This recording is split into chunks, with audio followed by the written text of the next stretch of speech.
உனக்கென்ன ஓர விழியில் ஒரு பார்வை, இதழோரத்தில் ஒரு புன்னகையை வீசி செல்கிறாய்.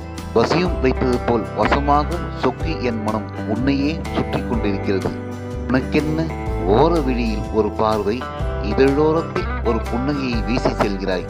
வசியம் வைத்தது போல் வசமாக சொக்கி என் மனம் உன்னையே சுற்றி கொண்டிருக்கிறது. நீ என்னை பார்த்தும் பார்க்காதது போல் கூட போய்விடு, அந்த வலியோடு கூட வாழ்ந்து விடுவேன். என்னை பார்த்து புன்னகைத்து மட்டும் போய்விடாதே. உன் புன்னகை ஒளி என் இரவையெல்லாம் பகலாக்கி என்னை பாடாய்ப்படுத்துது. எல்லோரும் பார்த்து கொண்டுதான் இருந்தார்கள். நீ கடைக்கண் பார்வையில் என் மனதை கடத்தி செல்வதை யாரேனும் ஒருவர் கூட முன்வரவில்லை என்னை காப்பாற்ற. காவல்துறை அதிகாரியிடம் முறையிட்டேன்.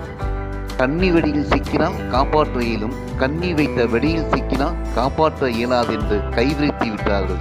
சொக்கன் நாதனிடம் சென்று வேண்டி நின்றேன். நானே மீனாட்சியின் மீன்விழியில் சொக்கி கிடக்கிறேன் என்றார். கடத்திய உன்னிடமே கையேந்தி காத்து கிடக்கிறேன் உன் வாசல் வந்து, உன் காதலனாக ஆகும் வரம் எனக்கு கொடு என்று.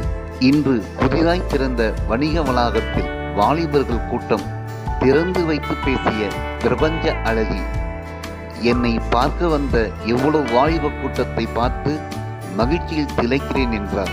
அந்த அழகியிடம் எப்படி சொல்வது, யார் போய் சொல்வது? வந்த வாலிப ஈக்களெல்லாம் உன்னை சுற்றியே மொய்த்துக் கொண்டிருந்ததை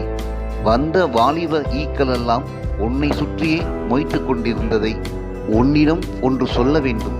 ஒரு முறையாவது என் கவிதைகளை வாசித்துப்பார்.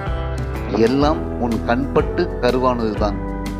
உன் அழகை வர்ணிக்க அலங்கார வார்த்தைகள் எதுவும் தேவைப்படவில்லை.